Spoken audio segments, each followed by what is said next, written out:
Hallo Leute, schön, dass ihr wieder mit dabei seid. Heute haben wir ein richtig spannendes Thema. Ich habe heute vor 90 Tagen, oder genauer gesagt vor 94 Tagen, eine richtig schwere Sicherheitslücke an Microsoft gemeldet. In den letzten 90 Tagen ist viel passiert, ich habe einiges hin und her geschrieben mit Microsoft und heute möchte ich mit euch über diese Sicherheitslücke sprechen. Ich werde euch zeigen, was die Sysinternal Tools sind, wie ich auf diese Sicherheitslücke gestoßen bin und wie sich diese Sicherheitslücke ausnutzen lässt und was es für Auswirkungen auf euch und die Sicherheit der Systeme hat. Seid gespannt, bleibt dran, wir starten sofort nach dem Intro. Ich schwenke die Kamera, fange jeden Blick ein. In der Cyberwelt, da muss das Wissen richtig sein. Haufen Bits und Bytes, das verarbeiten wir jeden Tag. Sichere die Daten, der Gefahr, die ist kein Spaß. Hier geht's um Technik, immer up to date. Foto, Videos, Kameras, früh bis spät. Filme wie ein Pro mit der Cam in der Hand. Hier bist du richtig, wo meine Leidenschaft entbrannt. Mach die Augen auf, hier wird seine Story erzählt. In der digitalen Welt, wo Sicherheit gewählt. Foto, Video, Odyssey, das ist unser Spiel, das uns zusammen entdecken, das digitale Gefühl. Die Sysinternal Tools sind eine Sammlung von wichtigen Windows-Systemdienstprogrammen, die sehr gerne von Administratoren eingesetzt werden. Mark Russinovich hat die Tools 1996 entwickelt, damals hießen sie noch Winternal Software. 2006 wurden die Tools umbenannt in Sysinternals, nachdem Microsoft diese gekauft hatte. Dabei wechselte Mark Russinovich zu Microsoft, wo er heute Chief Technology Officer von Microsoft Azure ist. Mit Tools wie dem Prozess Explorer aus den Sysinternals werden in der Fachliteratur immer wieder aufgezeigt, wie hier zum Beispiel Malware-Analysen durchgeführt werden können, wie hier zum Beispiel in dem Beitrag von Medium oder von Security Insider. Doch es ist sehr verrückt, wenn jetzt plötzlich die Sysinternal Tools selber Ziel von Schadsoftware oder Schwachstellen werden würden. Was also ist das Problem oder die Schwachstelle bei den Sysinternals? Die Sysinternals leiden unter einen oder sogar mehreren DLL Injection Vulnerabilities. Doch was bedeutet das? Leidet ein Programm unter einer DLL Injection Schwachstelle, führt das dazu, dass das Programm ungeprüft fremden Code zur Ausführung bringt. Das ist natürlich problematisch, weil dadurch können fremder Code, andere Prozesse gestartet werden oder auch Schadsoftware auf dem System zur Ausführung gebracht werden. Was habe ich also getan? Ich habe Stand heute, also vor 94 Tagen, ein Ticket an Microsoft eröffnet, in dem ich sie über die Probleme in den Sysinternal Tools informiert habe. In diesem besagten Ticket vom 28. Oktober, was ich über das Microsoft Researcher Portal aufgegeben habe, habe ich Microsoft mit verschiedensten Dokumentationen und Screenshots einen genauen Überblick gegeben, wie diese Schwachstelle funktioniert, wo sie ausgenutzt werden kann und was die Auswirkungen davon sind. Ich habe dabei von Anfang an ganz klar kommuniziert, dass wenn die Sicherheitslücke nicht geschlossen wird, ich diese am 30. Januar veröffentlichen werde. Am 25. November hat mir dann Microsoft geschrieben, dass sie das Ticket schließen, weil sie in dieser Sicherheitslücke keine große Risikoauswirkung sehen. Einzig einen kleinen Hinweis gab es dann noch, dass sie die Sicherheitslücke an das zuständige Team weitergegeben haben, was für die Wartung der Tools zuständig ist, und dass diese sich bereits Gedanken gemacht haben, dieses Problem zu fixen. Etwas komisch war es dann, als während der Bearbeitungszeit von dem Ticket dann plötzlich am 16. Dezember ein Update von dem neuen Zoom-It-Version aus den Sysinternal Tools veröffentlicht worden ist. Ich habe mir dann natürlich gleich die Zoom-It-Version 9.0, die da veröffentlicht worden ist, angeschaut, doch leider liegt diese Version immer noch unter der gleichen Lücke, die ich ja bereits gemeldet habe und wo doch angeblich das Team bereits an der Arbeit, an der Behebung der Sicherheitslücke war. Irgendwie ganz seltsam. Ja, jetzt habt ihr schon mal einen kleinen Überblick bekommen. Ich habe euch ja schon im letzten Video mal gezeigt, wie man solche Test-DLL-Dateien erstellen kann, mit dem wir Programme auf DLL-Injection-Schwachstellen testen können. Ich kopiere euch den Link hier nochmal oben rein, da könnt ihr das Ganze euch nochmal anschauen. Heute werden wir die DLL, die wir dort erstellt haben, für unsere Tests hier im System nutzen. Wir schauen uns jetzt mal ein Tool an, mit dem wir Programme auf DLL-Injection-Schwachstellen untersuchen können, beziehungsweise mit dem wir schon mal einen ersten Ansatzpunkt bekommen können, wo vielleicht DLL-Injection-Schwachstellen lauern können. Dazu habe ich für euch eine Windows 11 Maschine vorbereitet und da gehen wir jetzt einfach mal rein. Ja, ich habe hier die Sysinternal Tools schon mal alle von Microsoft runtergeladen gehabt. Die habe ich hier alle mal reinkopiert. Im Rahmen meiner Sicherheitsanalyse habe ich die auch schon mal jeweils nach 32 und 34 Bits sortiert, wo entsprechend die Schwachstellen da sind und wo nicht. Aber das schauen wir uns dann noch später genauer an. Hier einen Ordner vorbereitet, wo wir dann uns mal einzelne Tools aus der SysInternal Suite anschauen, wo wir dann die Sicherheitslücke mal durchtesten wollen. Und hier habe ich meine Test-DLL-Dateien, zum Beispiel hier die Taschenrechner-Datei, die uns den Taschenrechner über die DLL startet. Ein Tool, was uns hier zum Beispiel hilft aus den SysInternals, ist der Process Explorer. Wenn ich den Process Explorer starte, zeigt er uns hier die verschiedenen Prozesse an und welche DLL-Dateien geladen wurden durch bestimmte Programme. Das gleiche gibt es auch außerhalb von der SysInternal Suite. Zum Beispiel gibt es da das Tool Systeminformer und ich nehme das jetzt mal her für euch, weil es hat noch den einen oder anderen Mehrwert. Genau, das zeige ich euch jetzt.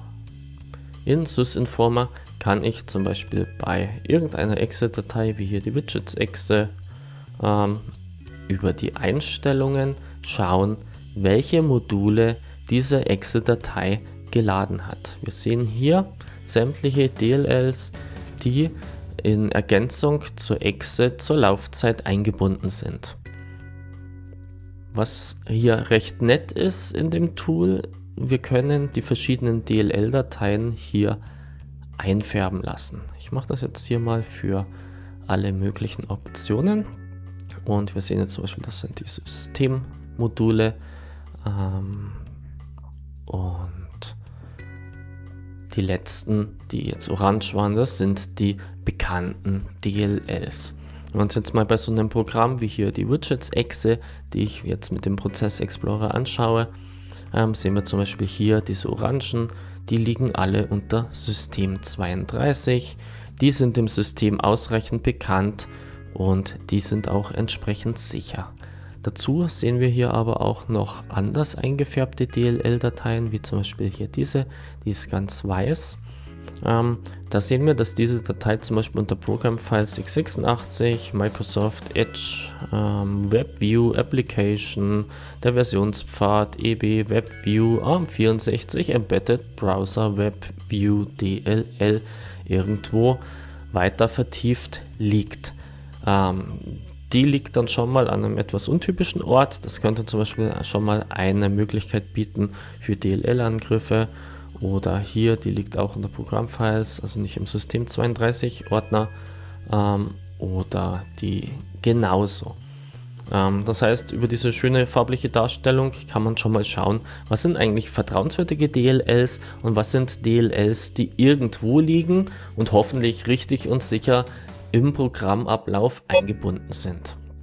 Das mal als kurzen Ansatzpunkt, wie man überhaupt schon mal so ein bisschen abwägen kann, lohnt es sich da mal ein Programm hinsichtlich DLL-Injection-Schwachstellen zu analysieren. Ich schließe das Ganze jetzt mal wieder und tue auch den SysInformer ganz zumachen. In unserem Fall hier lassen wir hier gleich mal den Process Explorer als Opferanwendung aus der SysInternal Suite hier in dem Testverzeichnis liegen. Ich habe bei den Sicherheitsanalysen festgestellt, dass es bestimmte DLL-Dateien gibt, die in der SysInternal Suite nicht ordnungsgemäß validiert werden. Das heißt, die Herkunft oder Echtheit der DLLs wird durch die Anwendung unzureichend geprüft. Das bedeutet, dass hier nicht DLL-Dateien unter anderem aus dem Windows-Verzeichnis geladen werden, sondern dass auch das Laden dieser DLLs oder gleichnamiger DLLs aus anderen, nicht vertrauenswürdigen Speicherpfaden möglich ist. Ich hatte euch ja erzählt, dass Microsoft auf die niedrige Relevanz dieser Bedrohung hingewiesen hat. Ironischerweise hat Microsoft einen eigenen Leitfaden, wie DLL-Injection-Schwachstellen im Rahmen des Vulnerability Management behandelt werden. Gerade hier haben sie auch einen Hinweis darauf, dass wenn im Current Work Directory DLLs platziert werden, dass sie dieses als eine relevante Bedrohung sehen, die auf jeden Fall sehr wichtig ist und entsprechend mit hoher Priorität behandelt wird. Das sehen wir jetzt hier in dem Bereich.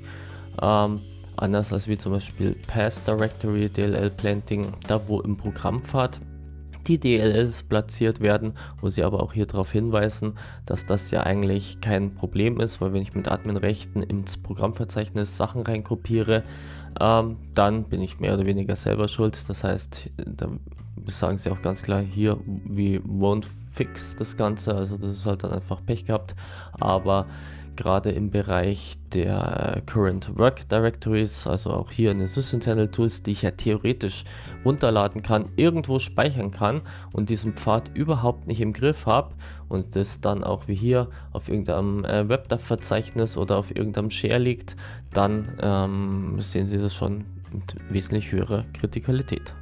Ja, mir hat das dann alles keine Ruhe gelassen, sodass ich dann am 18. Dezember da einfach nochmal Nachdruck verliehen habe und habe sie da nochmal mit ihrem eigenen Artikel über die Behandlung von DLL-Schwachstellen konfrontiert.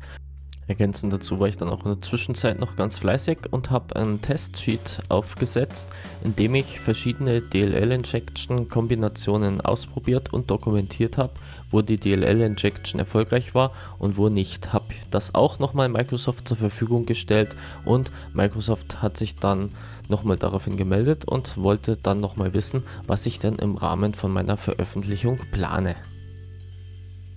Ja, am 16. Januar habe ich dann tatsächlich nochmal eine Rückmeldung zu meiner letzten Statusmeldung bekommen.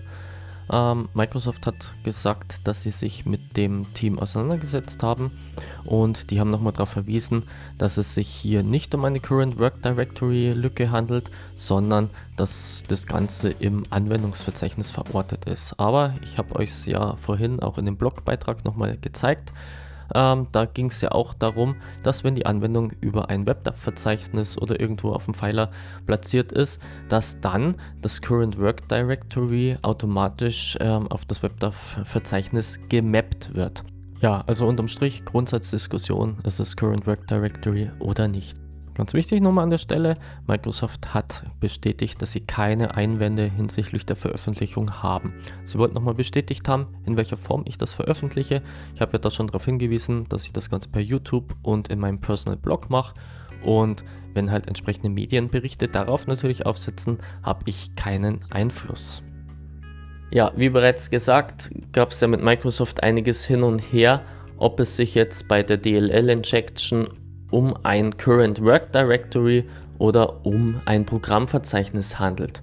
In unserem Fall jetzt hier habe ich die Testdateien in einem WebDAV-Verzeichnis eingefügt und deswegen nehmen wir mal an, dass das ein Current Work Directory ist. Also bedienen wir uns jetzt mal hier diesem Prozess Explorer, den ich hier schon in meine Tests eingelegt habe, und wir nehmen jetzt hier aus dem letzten Video eine DLL-Datei, die einen Taschenrechner startet. In unserem Fall habe ich sie auch gleich als Text Shaping DLL bezeichnet, denn die Text Shaping DLL wird in diesem Fall nicht korrekt validiert. Wenn wir jetzt das Programm starten, dann wird in unserem Fall jetzt die Text Shaping DLL aus dem Current Work Directory geladen und wenn das Ganze funktioniert, wird der Taschenrechner, den wir in dieser DLL-Datei platziert haben, oder der Programmaufruf des Taschenrechners ausgeführt. Also testen wir das Ganze mal. Wir starten den Prozess Explorer und mit dem Start vom Prozess Explorer hat sich hier nebenbei der Taschenrechner gestartet. Das heißt, mit dieser DLL-Datei haben wir jetzt validiert, dass wir externen Code mit dem Start der unveränderten Anwendung zur Ausführung bringen können. Wir sehen jetzt in unserem Fall jedoch, dass die grafische Darstellung gewisse Probleme aufweist. Das ist ein negativer Nebeneffekt dadurch, dass die Original Text Shaping DLL, die unter anderem für die Text- oder grafische Darstellung mit verantwortlich ist, manipuliert ist, nicht korrekt geladen werden kann, aber als Angreifer wäre mir das jetzt eigentlich egal, weil das Wichtigste ist, dass ich meinen potenziell bösartigen Code einfach so zur Ausführung bringen konnte. Ich schließe jetzt hier mal wieder den Taschenrechner und den Prozess Explorer Und wir schauen uns jetzt mal noch ein paar weitere Beispiele an. Mir könnt ihr jetzt ja sagen hier, das war jetzt ein Einzelfall, das war mehr oder weniger reiner Zufall, aber ich habe das Ganze ja systematisch durchprobiert. Ich habe ein Testsheet erstellt und in diesem Testsheet habe ich die verschiedenen Tools getestet, auf welche DLL-Injection-Schwachstellen diese ansprechen. Ich gehe jetzt mal hier in den Testordner und tue mal testweise Programme, die für einen Angriff mit der Text Shaping DLL anfällig sind, testen. Ich tue hier mal testweise die Desktops, nehmen wir mal noch Disk View, und alle, die ich hier starte, sehen wir, dass beim Start immer unsere DLL-Datei ausgeführt wird. An der Stelle möchte ich deswegen auch nochmal auf meine Testdatei verweisen. Ich tue euch den Link unten mit verlinken, wo ihr die findet, damit auch ihr den Überblick bekommt, welche Tools aus der Sysinternal Suite von mir definitiv mit einem Flag für Verwundbarkeit identifiziert worden sind. Die Datei habe ich auch Microsoft zur Verfügung gestellt. Das ist wirklich kein Geheimnis mehr. Ich möchte an der Stelle auch nochmal kurz auf das Testsheet eingehen, was ich auch Microsoft zur Verfügung gestellt habe. Ich habe hier einfach alle Sysinternal Tools aus den Sysinternal Lives mal gegrabt und in so eine Excel-Tabelle hier überführt und habe dann wirklich manuell Produkt für Produkt aus den Tools hier gegen die Injection der Text Shaping DLL und der Crypt-Based DLL getestet, weil das war von dem Ergebnis immer am nachvollziehbarsten. Und dabei ist mir dann schon aufgefallen, dass so ziemlich alle Tools dafür anfällig sind, aber ein paar auch nicht. Habe dann aufgrund der Analysemöglichkeiten, die ich euch auch schon in dem Video gezeigt habe, also Ansätze, wie man potenzielle Kandidaten für DLL-Injection ausfindig machen kann, auch noch zwei weitere potenzielle Kandidaten ausfindig gemacht, die MPR-DLL und die Crypt-TSP-DLL. Und das habe ich jetzt speziell nur dann gegen die Programme getestet, die gegen die ersten zwei Kandidaten nicht vulnerabel waren. Und siehe da zum Beispiel die ADD Inside-Exe war dann plötzlich dann doch noch gegen die Crypt-SP-DLL angreifbar. Und ich konnte hier meinen Taschenrechnercode zur Ausführung bringen. Anderes Beispiel auch noch weiter unten ein paar, wie zum Beispiel die RDC-Man-Exe, die dann auch überraschenderweise, nachdem die ersten ins Leere gelaufen sind, dann auch gegen die Crypt-SP-DLL angreifbar waren. Da unten sehen wir auch nochmal die Sumit, die outdated, quasi die alte Version, die von Februar 24 und dann auch die aktuelle Dezember 16, 24, die ich dann auch nochmal getestet habe und wo sich gegenüber der alten Version auch keine Änderung ergeben hatte. Ja, nachdem diese Tools wirklich einfach so runtergeladen werden können und irgendwo platziert werden, so wie wir es jetzt bei mir gesehen haben. Ich habe einfach ein Netzlaufwerk gehabt, habe dort die Programmdatei aus den Sysinternal Tools reinkopiert, ausgeführt, und wo ich hier entsprechende Schwachstellen habe, dadurch, dass ich einfach eine manipulierte DLL in dem Verzeichnis platziere und dadurch das Programm so verändere, dass es meinen individuellen Code oder betrachtet als Angreifer meinen bösartigen Code zur Ausführung bringt, ist das schon wahnsinnig gefährlich. Ja, eine Problematik, die ich hier nochmal ansprechen möchte, ist, grundsätzlich wären ja die Sysinternal Tools auch im Microsoft Store verfügbar. Bloß wenn man nach die Sysinternal Tools sucht und über die Produktseite von Microsoft startet, wird man immer wieder auf den Weg gebracht, man solle sich die Sysinternal Tools einfach von dieser Microsoft Unterseite runterladen oder sogar von den Microsoft Live Sysinternal Tools dort das passende Tool runterladen und einfach bei sich speichern. Das macht natürlich Tür und Tor für unseren Angriff hier mit der DLL Injection Vulnerability auf. Ja, denn wenn es keine richtige Paketverwaltung gibt oder Update-Mechanismen, dann sind wir immer darauf angewiesen, dass unser Admin daran denkt, das aktuelle, gepatchte, abgesicherte Tool manuell zu installieren. Und das funktioniert in aller Regel sehr schlecht bis gar nicht. Wir hatten auch die Problematik vor kurzem ja mit 7-Zip, wo es auch eine Sicherheitslücke entsprechend gab und wo man auch gesagt hat, ja, 7-Zip hat genauso ein Problem, weil da gibt es einfach keinen funktionierenden Update-Mechanismus im Programm. Ein Programm sollte gerade unter diesen Umständen immer seine kompletten Abhängigkeiten im Griff haben. Das heißt, der Programmierer, der das Programm erstellt hat, muss innerhalb von seinem Code absichern, dass hier die DLL-Dateien nur aus vertrauenswürdigen Quellen, ausschließlich nur aus vertrauenswürdigen Quellen geladen werden können. Nur so kann verhindert werden, dass das Programm auch hinsichtlich seiner Integrität und auch hinsichtlich des Schutzes des eigenen Systems ausreichend gesichert ist. Wenn euch das Video bis hierher gefallen hat, würde ich mich natürlich freuen, wenn ihr meinen Kanal abonniert und das Video liked. Auch die Glocke aktivieren nicht vergessen, dann werdet ihr über weitere News und Themen aus dem Bereich der IT-Security und aus dem Bereich Foto und Video aktiv informiert. Doch jetzt schauen wir uns nochmal einen Real-Life-Szenario-Angriff an, bei dem wir mittels eines Skripts automatisch einen manipulierten DLL-Code zur Ausführung bringen und so unter Umständen die komplette Landschaft übernehmen. Dazu habe ich eine spezielle DLL-Datei mit einem Metabreter-Trojaner vorbereitet und mit diesem werden wir jetzt anschauen, wie unter Umständen hier eine wirklich brutale Gefahr von dieser Sicherheitslücke ausgehen kann. So, statt dieser Text-Shaping DLL, die jetzt hier den Taschenrechner startet, möchte ich euch jetzt eine andere Testdatei nehmen. Und zwar habe ich hier einen 64-Bit Metabreter vorbereitet und den habe ich hier auch als Text-Shaping schon mal vorbereitet. Wir sehen, dass der Prozess Explorer hier noch drin ist.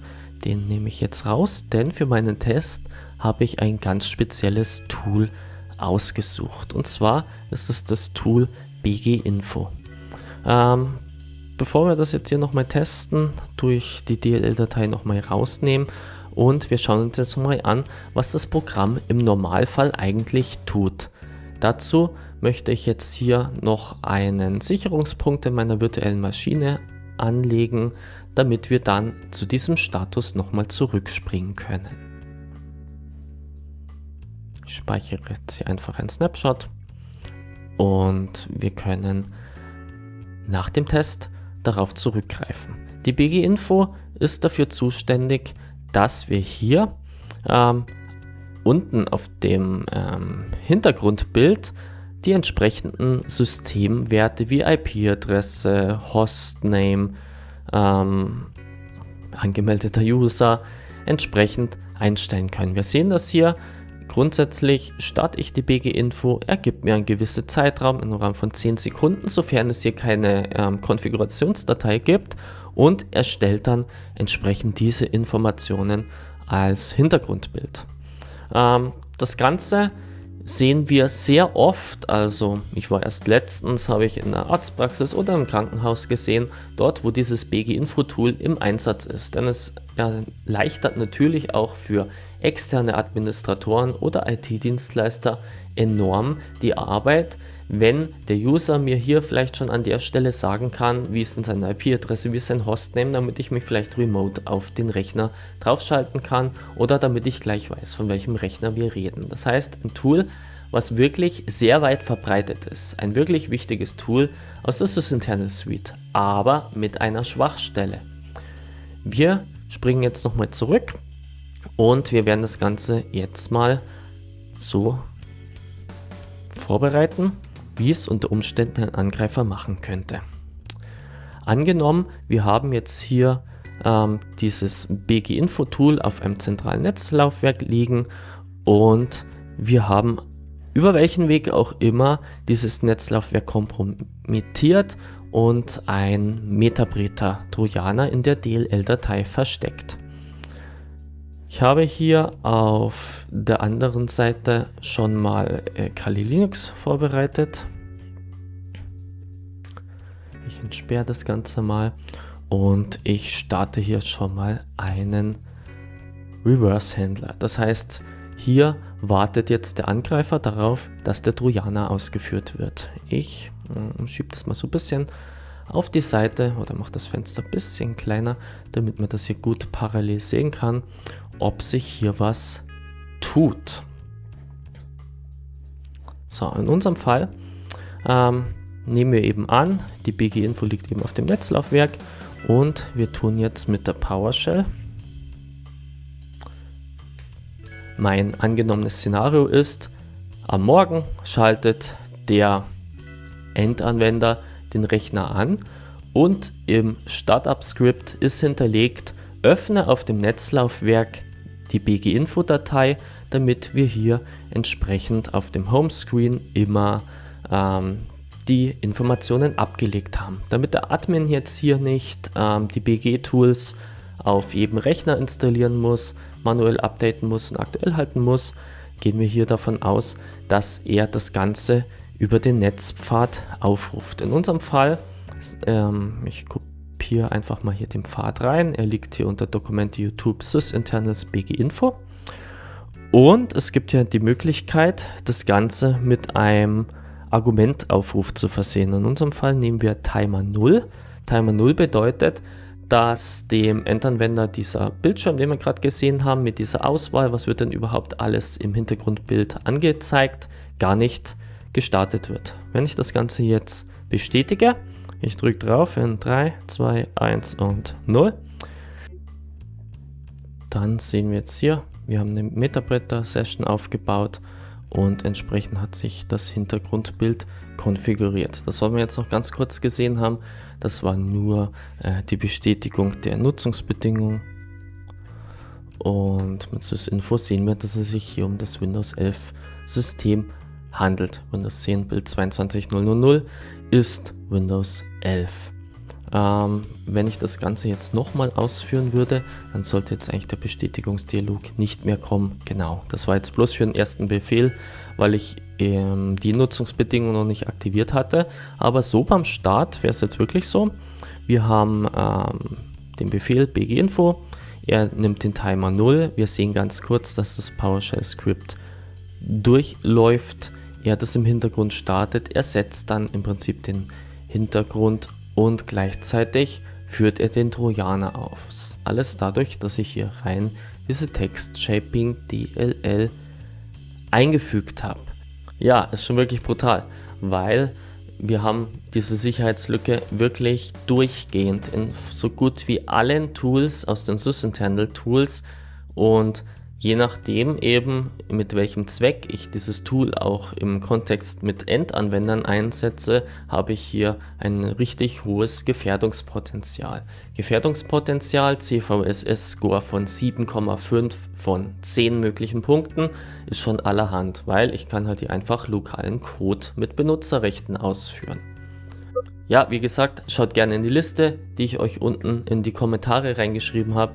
Dort habe ich mal einen Überblick, aber wirklich auch nur einen groben Überblick, welche Tools hinsichtlich welcher DLL-Schwachstellen verwundbar sind. Das Ganze ist nicht abschließend, es können durchaus auch noch andere DLL davon betroffen sein. Ich finde es wichtig, dass ihr über die Sicherheitslücken in den sysinternal Tools Bescheid wisst, denn bislang hat Microsoft außer entsprechenden Kommentaren, ja, ich darf das Ganze hier entsprechend veröffentlichen und der Öffentlichkeit zeigen, noch keinerlei Aktivitäten hinsichtlich dem Schließen der Sicherheitslücken gezeigt. Deswegen ist es wichtig, dass ihr euch über die Gefahren bewusst seid.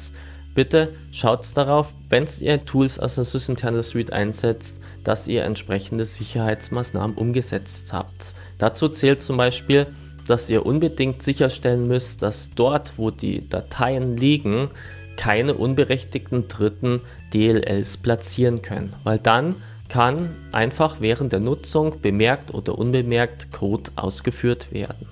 Also Passt auf euch auf, bleibt wachsam. Falls es hier ein Update von Seiten Microsoft gibt, werde ich euch das in einem neuen Video oder in einem Short nochmal zeigen und euch darüber informieren. Ja, ich hoffe, euch hat das Video gefallen. Ihr dürft gerne Kommentare unter dem Video dalassen, was ihr darüber denkt, warum Microsoft so leichtfertig mit diesen Sicherheitslücken umgeht oder was ihr meint, wie diese Sicherheitslücken vielleicht euch sogar aktiv bedrohen könnten. Wie gesagt, ich bin gespannt, ich schaue mir die Kommentare an, ich antworte euch auch darauf, aber in diesem Sinne bin ich am Ende des Videos angelangt. Ich freue mich, wenn es euch gefallen hat. In diesem Sinne, macht's es gut. Ciao.